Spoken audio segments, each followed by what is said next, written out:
La lluvia en la ciudad de Seattle no es simplemente agua que cae del cielo, es una cortina gris y persistente que parece tener la capacidad de lavar los colores del mundo, dejando solo los esqueletos de acero y cristal de los rascacielos. Aquella tarde de noviembre, la tormenta se sentía personal, casi maliciosa, golpeando contra el pavimento con una furia que presagiaba el desastre. Yo caminaba por la acera mojada, apretando contra mi pecho un viejo abrigo de lana amarilla que había visto días mejores. Para cualquier transeúnte, yo no era más que una anciana luchando contra el viento, una figura anónima y desgastada que desentonaba cruelmente con el lujo de la avenida por la que transitaba. Nadie que me viera esa tarde con mis zapatos ortopédicos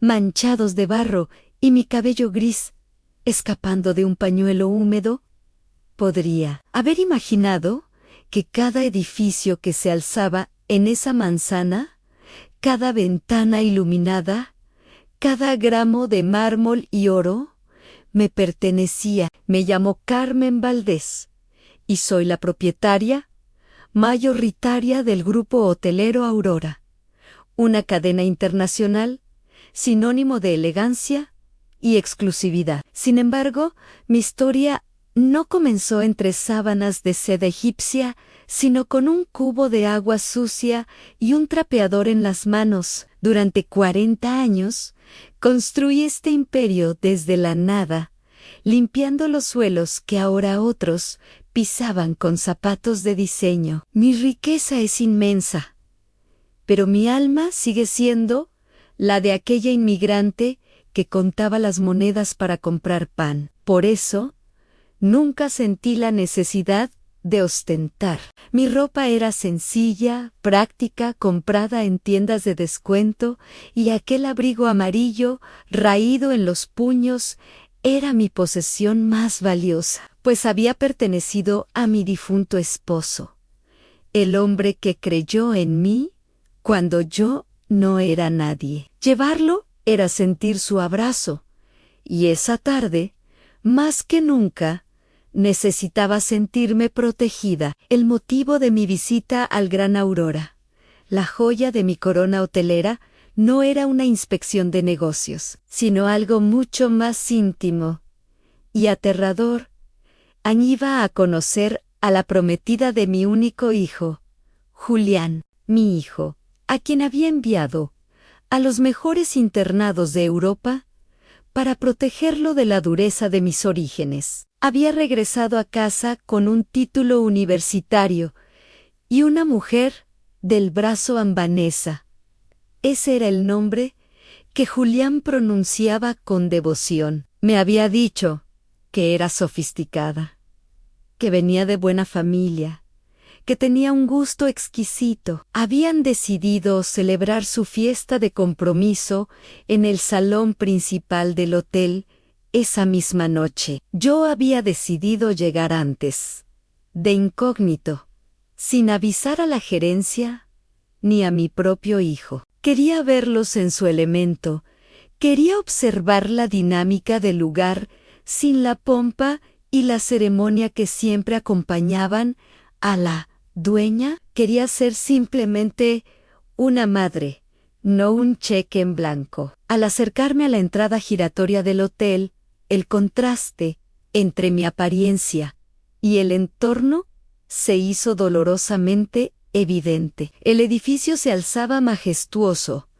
una torre de cristal que desafiaba a la tormenta, con la entrada flanqueada por antorchas de gas que ardían a pesar de la lluvia. Los coches de lujo se detenían frente al valet parking, y de ellos descendían mujeres envueltas en pieles y hombres con trajes a medida, protegidos por paraguas inmensos sostenidos por empleados solícitos. Yo me detuve un momento bajo el toldo, sacudiendo el agua de mi abrigo. Sentí el frío calar mis huesos, pero también sentí el orgullo de saber que todo aquello era fruto de mi esfuerzo. Sin embargo, ese orgullo se vio empañado rápidamente por una sensación de inquietud. Podía sentir las miradas de los porteros. No eran miradas de bienvenida, eran miradas de evaluación, de sospecha, del tipo que se reserva para la basura que el viento ha arrastrado hasta la puerta equivocada. Ignorando la tensión en el aire, empujé la puerta giratoria y entré al vestíbulo. El cambio fue instantáneo. El rugido de la lluvia y el viento desapareció, reemplazado por una música de piano suave y el aroma a flores frescas y cera de muebles caros. El vestíbulo era impresionante, con techos de doble altura, lámparas de araña que goteaban cristales y suelos de mármol tan pulidos que parecían espejos de agua. Me quedé allí parada un instante, una pequeña mancha amarilla y gris en medio de tanta perfección dorada. Mi intención era dirigirme a la recepción, preguntar discretamente por el salón reservado para la fiesta de Julián y esperar en algún rincón discreto hasta que él llegara. No quería interrumpir, solo quería estar presente, pero no llegué a dar más de 5 pasos. El gerente de turno esa noche era un hombre llamado Rodrigo. Lo conocía solo por los informes financieros y las evaluaciones de recursos humanos, donde aparecía como un empleado eficiente y ambicioso. En persona, sin embargo, la impresión fue muy distinta. Lo vi acercarse a mí desde el otro extremo del vestíbulo, caminando con una zancada rápida y agresiva. Iba impecablemente vestido, con un traje que probablemente costaba más que el salario anual de mis primeras empleadas de limpieza. Su rostro era una máscara de disgusto absoluto. No necesitaba palabras para entender lo que pensaba. Sus ojos recorrieron mi abrigo mojado, mis zapatos sucios, mi pañuelo humilde, y en su mente la sentencia ya estaba dictada. Yo no pertenecía allí. Yo era una molestia, una interrupción visual en su escenario perfecto, una mendiga que se había colado en el palacio. Me detuve, esperando que me saludara, quizás con frialdad, pero con la cortesía mínima que se exige en mis hoteles a cualquier ser humano. Esperaba una pregunta sobre si necesitaba ayuda o si buscaba a alguien. Pero Rodrigo no se detuvo para preguntar. Se plantó frente a mí, bloqueando mi camino con su cuerpo, invadiendo mi espacio personal de una manera diseñada para intimidar. Su lenguaje corporal gritaba autoridad y desprecio. Señaló la puerta giratoria con un gesto brusco y despectivo, su dedo índice extendido como una acusación. Pude ver cómo su labio superior se curvaba en una mueca de asco al notar el pequeño charco de agua que se estaba formando alrededor de mis zapatos en el inmaculado mármol. Intenté mantener la compostura, intenté comunicar con mi mirada que no estaba allí para pedir limosna, que tenía un propósito. Busqué en mi bolso mi identificación, o quizás mi teléfono para llamar a Julián, pero mis manos, entumecidas por el frío y temblorosas por la humillación naciente, se movían con torpeza. Rodrigo interpretó mi vacilación como una resistencia obstinada. Dio un paso más hacia mí. Su mano se alzó, no para golpearme, sino para hacer un gesto a los guardias de seguridad que esperaban en las sombras. La amenaza era clara.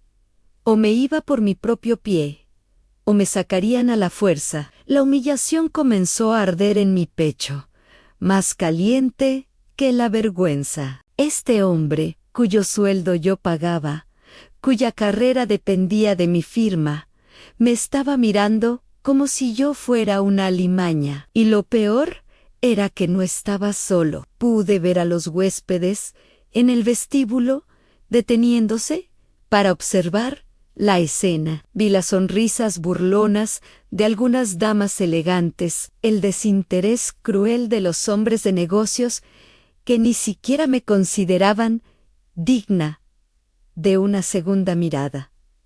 En sus ojos, yo no era una persona. Era un error administrativo, un fallo en la seguridad que debía ser corregido. En ese momento, la puerta del ascensor principal se abrió y una risa cristalina llenó el aire. Era una risa joven, segura, llena de esa arrogancia que solo otorga la certeza de ser joven, hermosa y rica. Me giré instintivamente. Allí estaba ella. Vanessa la había visto en fotos que Julián me había enviado, pero en persona era aún más deslumbrante. Llevaba un vestido de cóctel plateado que se adhería a su cuerpo como una segunda piel, y su cabello rubio caía en ondas perfectas sobre sus hombros. Iba del brazo de una amiga, ambas riendo de algo que acababan de decir. Vanessa se detuvo en seco al ver la confrontación en el centro del vestíbulo. Su mirada se posó en Rodrigo y luego bajó hasta mí. Hubo un segundo de silencio, un latido de corazón en el que ingenuamente esperé que la prometida de mi hijo tuviera un atisbo de compasión, o al menos de curiosidad. Quizás Julián le había hablado de mí, de mi sencillez. Quizás reconocería algo en mis ojos, pero la esperanza murió tan rápido como nació. La expresión de Vanessa se transformó. La sonrisa desapareció, reemplazada por una mueca de pura indignación. No era lástima lo que sentía, era ofensa. Se sentía ofendida de que alguien como yo estuviera respirando el mismo aire acondicionado que ella en su noche especial. La vi hacer un gesto imperceptible a Rodrigo, un movimiento de cabeza sutil y autoritario que decía claramente: deshazte de esto. Rodrigo, envalentonado por la aprobación tácita de la futura anfitriona de la fiesta, perdió cualquier resto de paciencia profesional. Ya no era solo un gerente protegiendo el vestíbulo, era un verdugo ejecutando una orden social. Me agarró del brazo. Su contacto fue un choque eléctrico de realidad. La lana mojada de mi abrigo se arrugó bajo sus dedos fuertes. Me empujó. No fue un empujón violento que me tirara al suelo, sino una presión constante, humillante, que me obligaba a retroceder hacia la puerta giratoria, hacia el frío, hacia la tormenta. Me resistí un momento, clavando mis talones en el mármol, buscando con la mirada a alguien, a cualquiera que detuviera esta locura. Pero solo encontré muros de indiferencia. Vanessa ya se había dado la vuelta, volviendo a su conversación como si yo ya hubiera desaparecido. Rodrigo me empujó de nuevo, con más fuerza esta vez, y me vi obligada a salir. La puerta giratoria me escupió de vuelta a la acera mojada. El viento me golpeó la cara. Las gotas de lluvia se mezclaron con las lágrimas de rabia que empezaban a brotar de mis ojos. Me quedé allí, sola bajo la tormenta, mirando a través del cristal iluminado como la vida perfecta continuaba dentro, mientras yo, la dueña de todo aquello, era desechada como un envoltorio viejo. No sabía que en ese momento un coche negro se acercaba a la acera, transportando al único hombre que podía reconocer la verdad bajo mi abrigo raído. El frío de la calle no era solo una cuestión de temperatura, era una entidad física que se aferraba a mi ropa mojada y buscaba grietas en mi dignidad para romperme desde dentro. Me quedé inmóvil en la acera, con el agua resbalando por mi rostro y mezclándose con la humillación que ardía en mis mejillas. A través de los enormes ventanales de cristal del vestíbulo, el mundo parecía una pecera dorada y cruel. Veía las siluetas de los huéspedes moviéndose con una gracia despreocupada, ajenos a la anciana que temblaba al otro lado del vidrio. Rodrigo, el gerente, había vuelto a su puesto, enderezándose el traje con una arrogancia satisfecha, como si expulsarme hubiera sido una victoria militar. Vanessa y su amiga habían desaparecido hacia el bar, probablemente riéndose de la anécdota, borrando mi existencia con cada sorbo de sus copas de cristal. Por un momento, la tentación de rendirme fue abrumadora. Podría haber llamado a mi chofer, que esperaba a 2 manzanas de distancia, por orden mía, para no llamar la atención. Podría haberme subido a mi coche climatizado, regresar a mi mansión solitaria y olvidar que tenía un hijo que se iba a casar con una mujer que despreciaba la pobreza que alguna vez nos definió.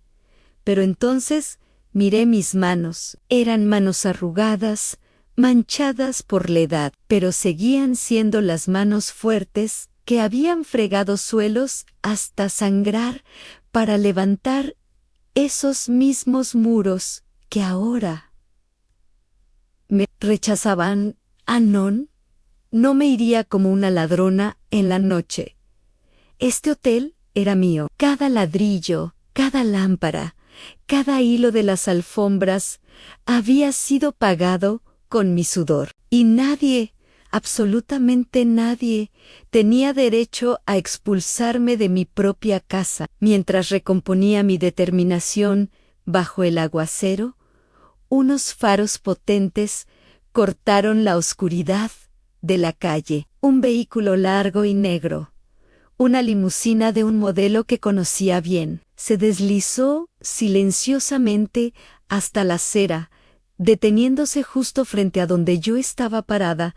No, era mi coche. Era un vehículo oficial de la empresa, reservado para los miembros más altos de la junta directiva y los inversores VIP. El valet parking, que minutos antes me había ignorado, corrió hacia la puerta trasera con un paraguas abierto, su postura servil contrastando dolorosamente con la indiferencia que había mostrado. Hacia mí la puerta trasera se abrió y de la oscuridad del interior emergió una figura imponente. Primero vi unos zapatos de cuero italiano, impecables a pesar del clima, luego un bastón con empuñadura de plata, y finalmente el rostro de un hombre que llevaba la autoridad grabada en las arrugas de su frente. Era Samuel Sterling. Samuel no era solo un magnate de las finanzas, era mi socio más antiguo, el hombre que había invertido en mi visión cuando los bancos me cerraban las puertas por ser mujer e inmigrante. Era el único, aparte de mi hijo, que conocía la historia completa de mi ascenso, y era por encima de todo un hombre que valoraba la lealtad más que el oro. Samuel bajó del coche, ajustándose la solapa de su abrigo de cachemira. Su mirada, acostumbrada a evaluar riesgos y oportunidades en segundos, barrió la entrada del hotel. Iba a entrar, probablemente para asistir a la misma fiesta de compromiso, invitado por Julián como una cortesía empresarial. Pero entonces sus ojos se detuvieron.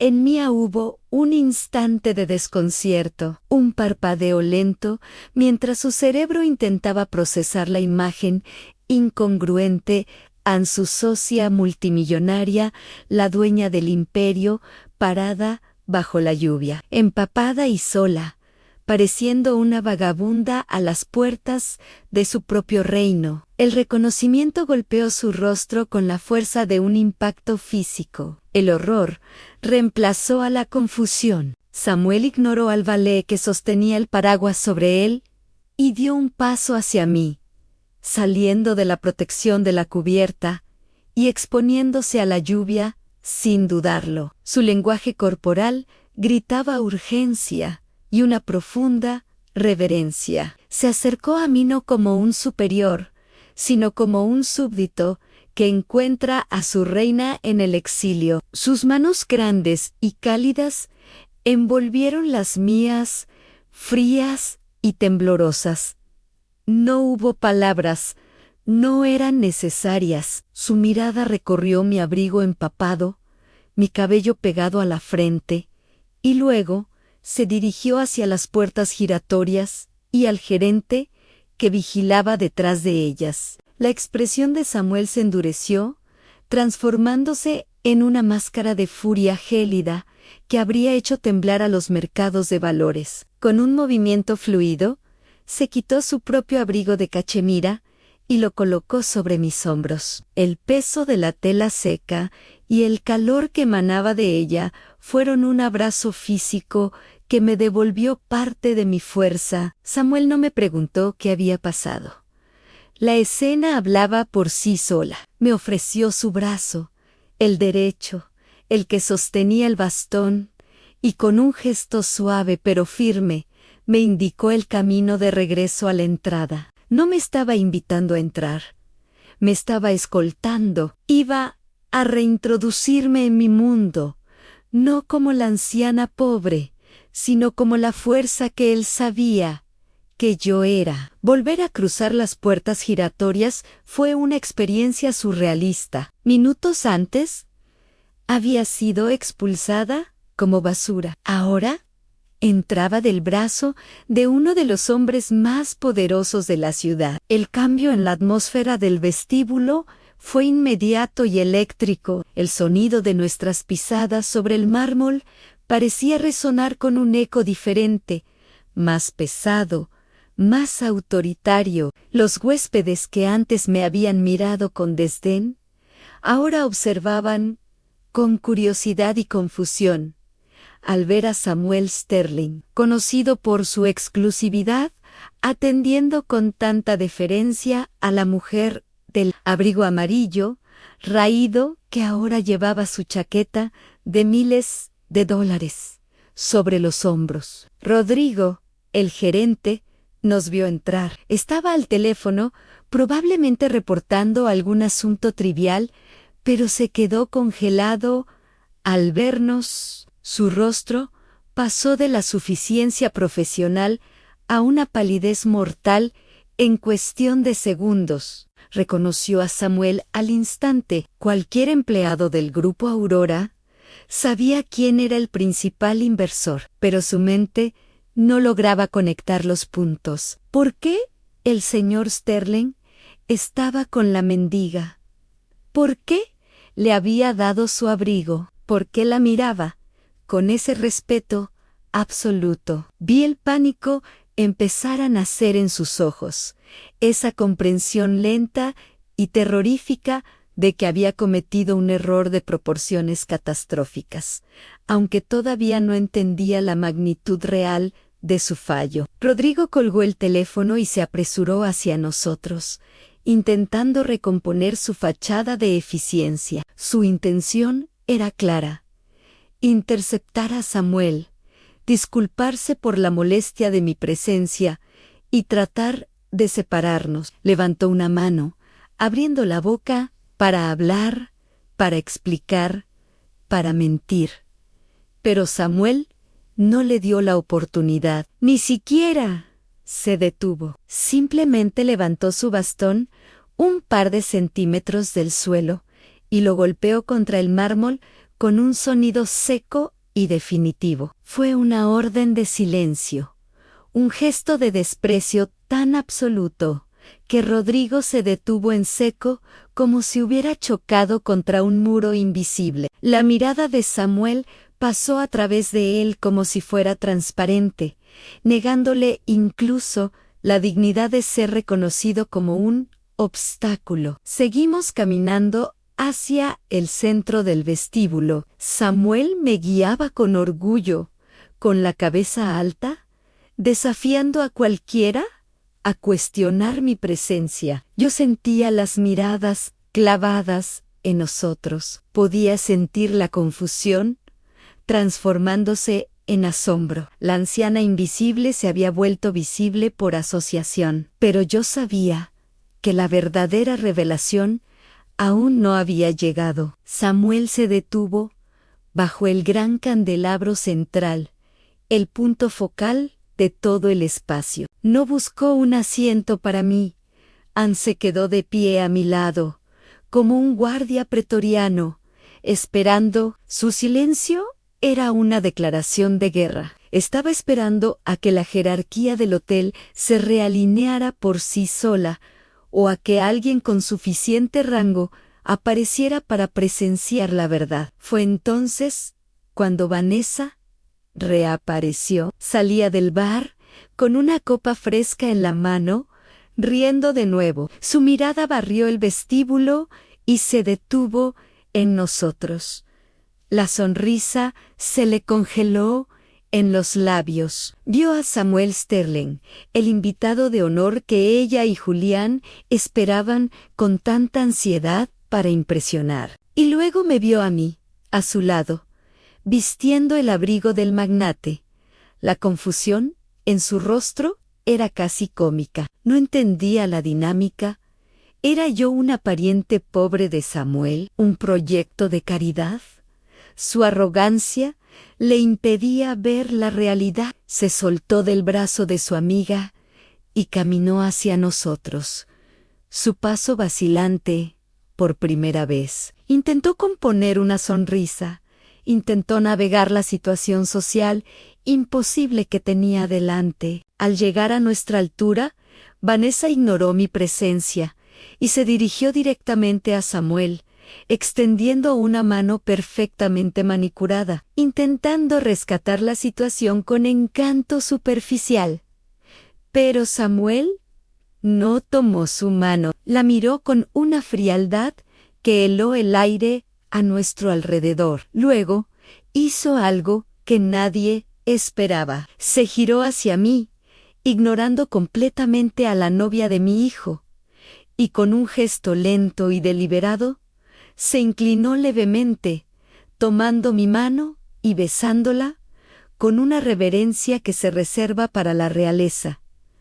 No fue un saludo social, fue un acto de sumisión y reconocimiento público. El vestíbulo entero contuvo el aliento. Rodrigo, que había permanecido a una distancia prudente, parecía a punto de desmayarse. Vanessa bajó la mano, humillada, sus ojos saltando de Samuel a mí, buscando una explicación. Ann, y entonces la vio. Vio en mis ojos no la súplica de la anciana pobre, sino la dureza del acero que había construido ese imperio. Vio, por primera vez, que el poder no residía en el hombre del traje caro, sino en la mujer que él reverenciaba. La verdad flotaba en el aire, densa y pesada, aunque nadie había pronunciado una sola palabra. El silencio se rompió solo por el sonido de las puertas del ascensor abriéndose a mis espaldas. Pasos rápidos y familiares se acercaron. Mi corazón se aceleró. Julián había llegado, y el juicio final estaba a punto de comenzar. Julián salió del ascensor con esa energía vibrante que siempre lo caracterizaba, una mezcla de juventud y la euforia de quien se siente el protagonista de su propia vida. Llevaba un smoking azul noche, ajustado, moderno y una sonrisa amplia destinada a su prometida, pero esa sonrisa murió antes de llegar a sus ojos. Se detuvo a pocos metros del grupo que formábamos, como un actor que entra en escena y se da cuenta de que el decorado ha cambiado por completo. Su mirada barrió el cuadro surrealista en su madre, La mujer que él creía segura en su casa de retiro estaba de pie en el centro del vestíbulo de su hotel favorito, empapada, temblando ligeramente, pero envuelta en el abrigo de cachemira de Samuel Sterling, el inversor más importante de la familia. A nuestro lado, Vanessa parecía una estatua de hielo, a punto de resquebrajarse, y el gerente, Rodrigo, sudaba profusamente a pesar del aire acondicionado. Vi la confusión nublar los ojos de mi hijo. Dio unos pasos vacilantes hacia nosotros, sus manos extendidas en un gesto de interrogación muda. Primero miró a Vanessa, buscando una explicación, el consuelo habitual. Ella, en un intento desesperado por recuperar el control de la narrativa, corrió hacia él y se aferró a su brazo. Con gestos exagerados y ojos llorosos, señaló hacia mí y luego hacia la puerta, interpretando el papel de la víctima, acosada por una intrusa indeseable. Podía leer sus labios sin necesidad de escuchar su voz. Estaba tejiendo una mentira, una historia sobre cómo yo había arruinado su momento, cómo la había avergonzado. Julián, instintivamente protector, frunció el ceño y se giró hacia mí por una fracción de segundo. Vi en su rostro la sombra del fastidio, esa irritación familiar de los hijos que sienten que sus padres no encajan en su mundo moderno. Iba a reprocharme, iba a preguntarme qué hacía allí, por qué iba vestida así, por qué estaba molestando a sus invitados. Pero entonces Samuel intervino, no con palabras, sino con presencia. Dio un paso al frente, interponiéndose sutilmente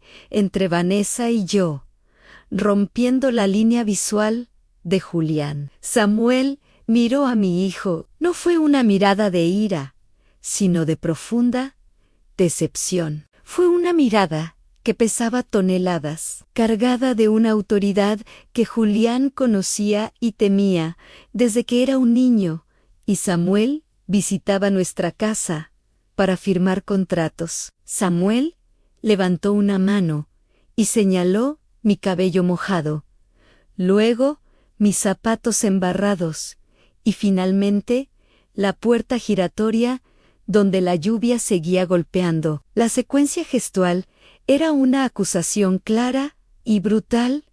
Admírala, mira lo que han hecho. Julián siguió el gesto. Sus ojos se posaron en el dobladillo de mis pantalones empapados, en el charco de agua sucia que rodeaba mis pies. La comprensión empezó a amanecer en su rostro, lenta y dolorosa. Miró a Rodrigo, quien bajó la cabeza, incapaz de sostenerle la mirada. Miró a los guardias de seguridad que se mantenían incómodamente rígidos en las esquinas. Y finalmente miró a Vanessa, que seguía aferrada a su brazo con una posesividad desesperada. Pero esta vez Julián vio algo más en ella. Vio la falta de empatía, la frialdad, la misma expresión de desdén que ella no había sido capaz de borrar completamente de su rostro. Julián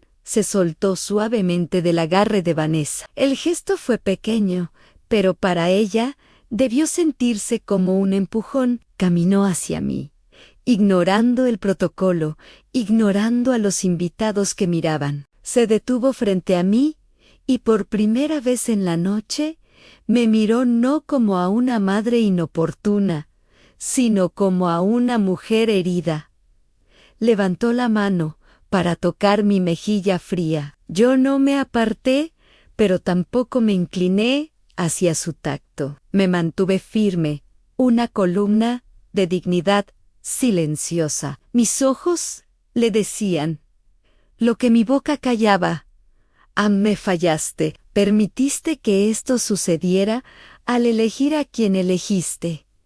La culpa golpeó a Julián con fuerza visible. Sus hombros cayeron. Se giró hacia Samuel, buscando una salida, una forma de arreglar el desastre sin escándalo. Pero Samuel no estaba allí para facilitar las cosas. Samuel estaba allí para revelar la verdad. Con un movimiento solemne, Samuel metió la mano en el bolsillo interior de su chaqueta y sacó un objeto pequeño y dorado. Era una tarjeta llave, pero no una cualquiera. Era la llave maestra dorada, un objeto simbólico que solo existía en 3 copias, una para el gerente general, una para el jefe de seguridad y una, la original, para el dueño. Samuel sostuvo la tarjeta en alto, capturando la luz de la lámpara de araña.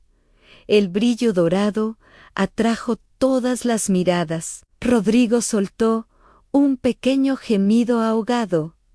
Sabía lo que eso significaba. Vanessa miraba el objeto con codicia y confusión, sin entender su significado. Samuel giró la tarjeta entre sus dedos, mostrándola a la multitud, y luego, con una reverencia lenta y deliberada, me la ofreció a mí. El tiempo se detuvo. No tomé la tarjeta de inmediato. Dejé que el peso del momento se asentara. Miré a mi hijo, a los ojos. Quería que viera esto. Quería que entendiera que la mujer a la que había tratado con condescendencia, la mujer a la que su prometida había intentado echar a la calle, no era una invitada, no era una carga. Levanté mi mano, todavía temblorosa por el frío, y tomé la tarjeta dorada. Al hacerlo, el equilibrio de poder en la sala cambió violentamente. Los empleados más antiguos, los camareros que llevaban años trabajando en el hotel y que habían permanecido en las sombras, reconocieron el gesto. Uno por uno, dejaron de servir se enderezaron. Y, en una ola silenciosa que recorrió el vestíbulo desde el bar hasta la recepción, comenzaron a inclinarse. No ante Samuel, no ante Julián, ante mí. Julián retrocedió un paso. Aturdido, miró la tarjeta en mi mano, el símbolo supremo de autoridad en el grupo Aurora. La realidad de mi posición, que siempre había mantenido en segundo plano para no abrumarlo, ahora se alzaba ante él como un muro insalvable. Vanessa, al ver la reacción del personal y el terror en los ojos de Rodrigo, finalmente comprendió. Su rostro se descompuso. La arrogancia se disolvió en un pánico puro y visceral. Se dio cuenta de que no había insultado a una vagabunda. Había insultado a la dueña del suelo que pisaba. Samuel se colocó a mi lado, cruzando los brazos. Su función cumplida. Ahora era mi turno. No necesitaba gritar.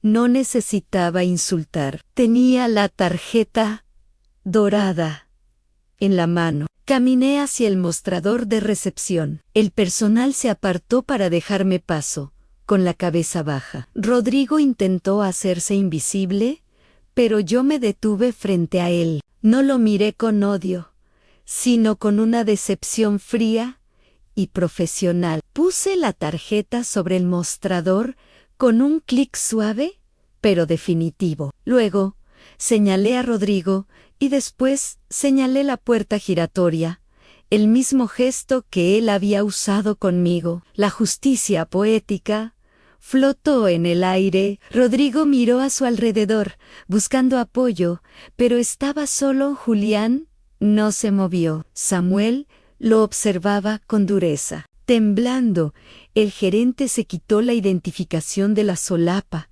la dejó junto a la tarjeta dorada y, con la cabeza gacha, caminó hacia la salida, hacia la lluvia, expulsado de su propio paraíso por la mano que había intentado morder. Me giré hacia Vanessa. Ella estaba pálida, respirando con dificultad. Julián la miraba, y en su mirada ya no había amor, sino una pregunta aterradora. ¿Quién eres realmente? La fiesta de compromiso se había convertido en un tribunal, y el veredicto estaba a punto de ser dictado sin que se pronunciara una sola palabra de defensa. El silencio que siguió a la partida de Rodrigo no fue de paz, sino de una tensión eléctrica y sofocante. El vestíbulo del hotel se había convertido en un escenario de teatro donde el telón acababa de caer sobre el primer acto, dejando a los actores expuestos y sin guión. Los huéspedes, que fingían volver a sus asuntos, nos observaban por el rabillo del ojo, fascinados por el drama silencioso de la familia propietaria. Yo permanecía inmóvil frente al mostrador, sintiendo el peso de la tarjeta dorada aún caliente en mi mano, un peso que me recordaba la soledad del mando. Samuel, a mi derecha, se había convertido en una estatua de mármol. Su presencia, una garantía de que nadie se atrevería a intervenir, pero el verdadero conflicto ya no estaba en la gerencia del hotel. Estaba en el espacio de 2 metros que separaba a mi hijo de su prometida. Vanessa se había quedado sola en medio del mármol pulido. La vi recomponerse, o al menos intentarlo. Era una criatura de supervivencia social, entrenada para navegar escándalos menores, pero esto era un naufragio total. Vi cómo su mente trabajaba a toda velocidad detrás de sus ojos claros, calculando las pérdidas, buscando una tabla de salvación. Su mirada oscilaba entre Julián y yo. Podía ver el cálculo frío. Yo era la enemiga, la fuerza inamovible, pero Julián era el eslabón débil, el hombre que la amaba, su entrada al reino. Dio un paso hacia él al no. Fue un movimiento agresivo, sino una coreografía de vulnerabilidad ensayada. Sus hombros se hundieron ligeramente, sus ojos se llenaron de lágrimas que parecían invocadas a voluntad, y extendió una mano temblorosa hacia el brazo de mi hijo. Su lenguaje corporal gritaba una súplica muda: «Sálvame. Estamos juntos en esto. Tu madre es el monstruo». Intentaba reescribir la historia en tiempo real, convirtiéndose en la víctima de una situación incomprendida. Julián la miró durante un instante eterno.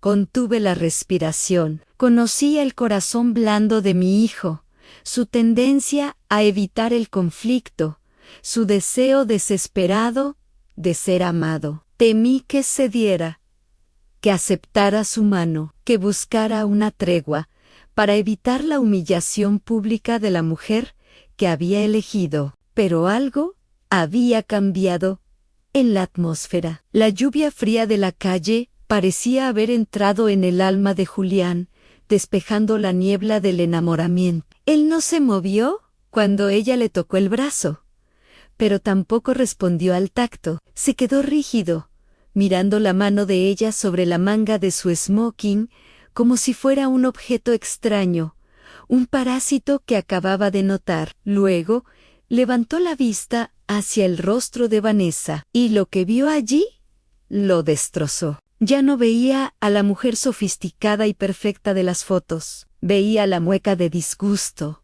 que ella me había dedicado minutos antes. Veía la crueldad casual con la que había ordenado mi expulsión.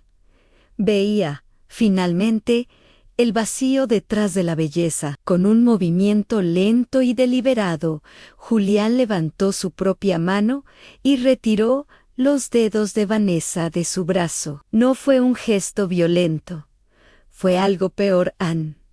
Fue un gesto de desconexión total. La soltó y dejó caer su mano al costado, creando un abismo de distancia entre ellos que ningún puente podría cruzar. Vanessa se quedó con la mano en el aire, rechazada, la incredulidad pintada en su rostro. Julián dio un paso atrás, alejándose de ella, y acercándose a mí, se colocó a mi lado, hombro con hombro. No me miró, mantenía la vista fija en Vanessa, pero sentí su presencia como una disculpa silenciosa, un cierre de filas. Estaba eligiendo, y no la estaba eligiendo a ella. Vanessa miró la formación que ahora presentábamos: Anne Samuel, el magnate; yo, la matriarca; y Julián, el heredero. Se dio cuenta de que había perdido. La desesperación rompió su máscara de elegancia. Su rostro se contorsionó en una mezcla fea de ira y pánico. Miró el anillo de compromiso en su dedo, un diamante que yo había pagado indirectamente, y luego miró a Julián con una exigencia muda, como si el anillo fuera un contrato vinculante que él no podía romper. Pero Julián ya no estaba mirando el anillo, estaba mirando a los empleados del hotel, a los botones, a las recepcionistas, a la gente real que hacía funcionar el lugar, y a quienes Vanessa había tratado como mobiliario invisible toda la noche. Julián negó con la cabeza, un movimiento leve, triste, definitivo. No, decían sus ojos, no eres quien yo creía. Vanessa intentó una última táctica. Miró a su alrededor, buscando a su amiga, buscando aliados entre el público, intentando convertir su rechazo en un espectáculo de crueldad por nuestra parte. Pero nadie le devolvió la mirada. La sociedad que ella tanto valoraba es voluble, huele la debilidad y huye del fracaso. Anne estaba sola. La humillación que ella había intentado infligirme se había vuelto en su contra como un boomerang, golpeándola con el doble de fuerza. Sin decir una palabra, Vanessa se arrancó el anillo del dedo. Lo sostuvo un momento, quizás esperando que Julián la detuviera, que corriera hacia ella, pero él permaneció inmóvil a mi lado. Con un gesto de furia impotente, ella dejó caer el anillo al suelo de mármol. El sonido metálico del diamante golpeando la piedra resonó en el silencio sepulcral del vestíbulo, un punto final estridente para una historia de amor basada en mentiras. Vanessa se dio la vuelta, sus tacones repiqueteando con furia sobre el suelo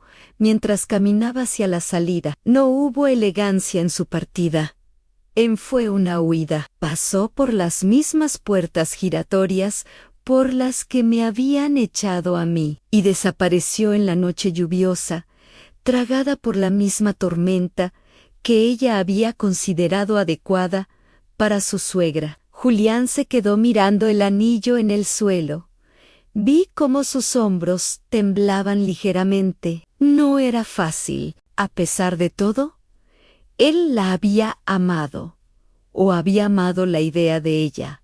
El dolor de la traición y la pérdida era real. Me dolía verlo sufrir, pero sabía que este dolor era necesario, el fuego que cauteriza una herida infectada. Samuel hizo un gesto discreto a uno de los guardias de seguridad. El hombre se acercó, recogió el anillo con un pañuelo y se lo entregó a Samuel, quien lo guardó en su bolsillo sin mirarlo. El vestíbulo comenzó a respirar de nuevo. La tensión se disipaba, reemplazada por un murmullo bajo de conversaciones. El espectáculo había terminado. Julián se giró lentamente hacia mí.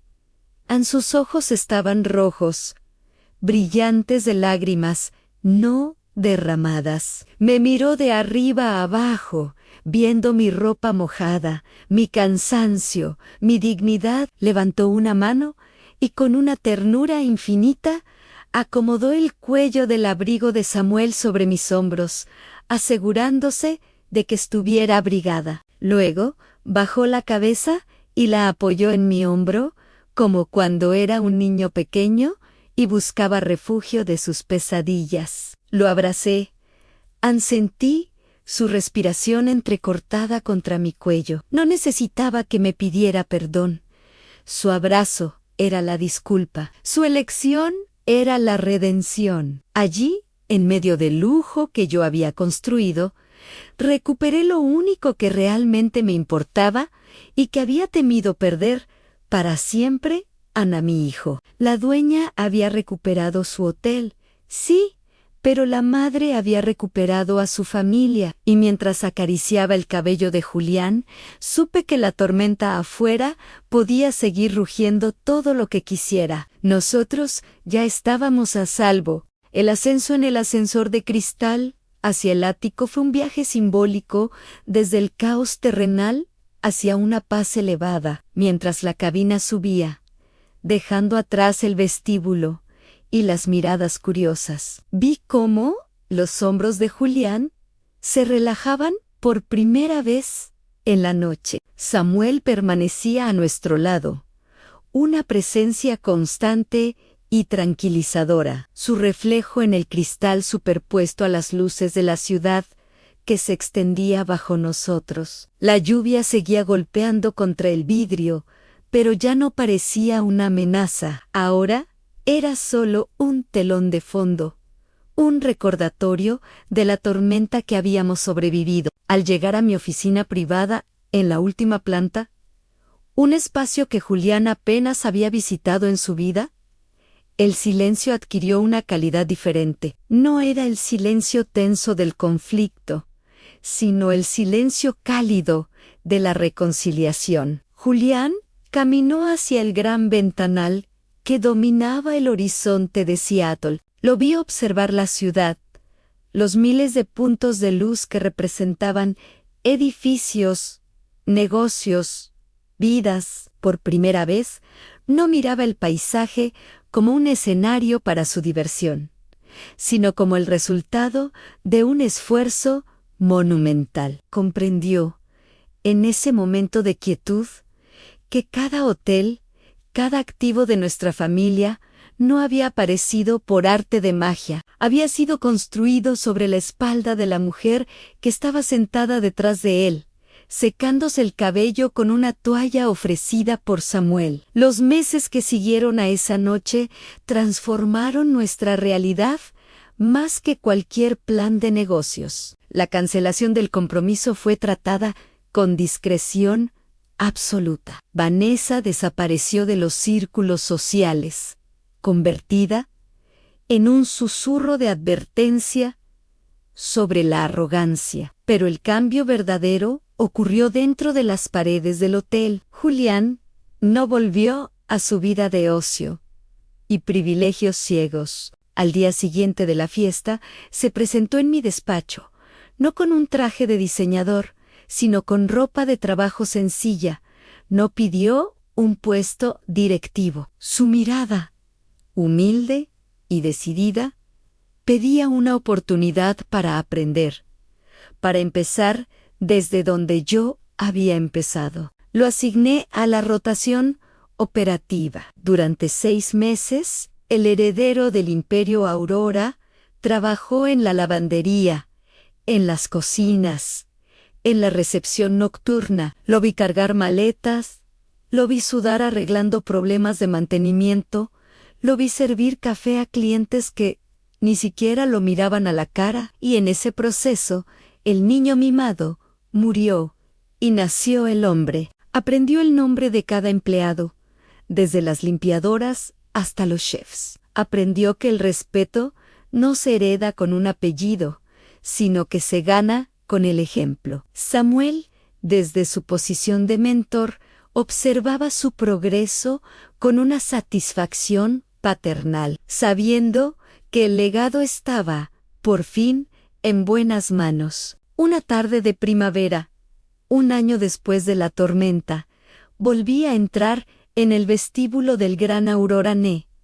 Esta vez no llovía. El sol entraba a raudales por los ventanales, haciendo brillar el mármol. A Rodrigo ya no estaba. Había sido reemplazado por una mujer competente que había empezado como camarera de pisos años atrás. Al verme entrar, el personal sonrió, una sonrisa genuina de respeto y cariño. Caminé hacia el centro del salón, llevando todavía mi estilo sencillo, mis zapatos cómodos, pero esta vez nadie me confundió con una intrusa. Mi autoridad no residía en mi ropa, sino en mi historia. Julián estaba allí, hablando con un grupo de nuevos inversores. Al verme, interrumpió su conversación sin dudarlo. Se excusó con una cortesía impecable y caminó hacia mí. Ya no había vergüenza en sus ojos, solo un orgullo inmenso. Me ofreció su brazo, tal como Samuel lo había hecho aquella noche oscura, y me escoltó a través del vestíbulo. Los inversores nos miraron, y vi como Julián les hacía un gesto sutil, presentándome sin palabras, no como su madre, sino como la fundadora, la fuerza motriz, la dueña. Subimos a la terraza. Allí, bajo el cielo azul, Samuel nos esperaba con 3 tazas de té servidas. Nos sentamos los 3, como una familia forjada no solo por la sangre, sino por la lealtad probada bajo fuego. Miré a mi hijo,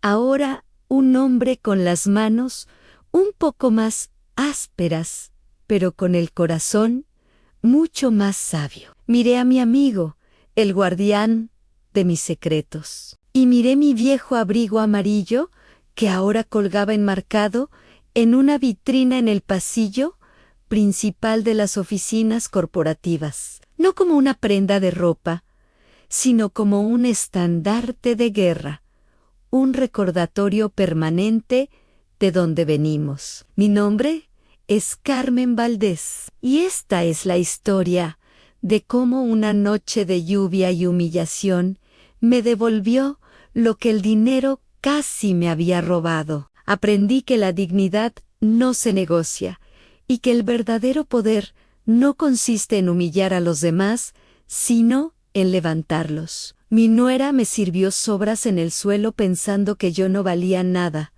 pero terminó sirviéndome la lección más valiosa para mi hijo, que el valor de una persona no se mide por la etiqueta de su abrigo, sino por la integridad de su alma. Y tú, que has llegado hasta el final de este viaje silencioso, recuerda esto: nunca juzgues a un libro por su cubierta, ni a una persona por su apariencia. La verdadera realeza a menudo camina disfrazada de humildad, y aquellos que se creen superiores por lo que tienen, a menudo terminan descubriendo que son los más pobres de todos. Si esta historia resonó contigo, si alguna vez te has sentido juzgado injustamente, te invito a reflexionar sobre tu propio valor. Y si llegaste hasta aquí, escribe la palabra dueña en los comentarios. Así sabré que eres de los que entienden que el verdadero dueño de su destino es aquel que nunca olvida sus raíces. Gracias por acompañarme. Nos vemos en la próxima historia, donde la verdad siempre encuentra la manera de salir a la luz.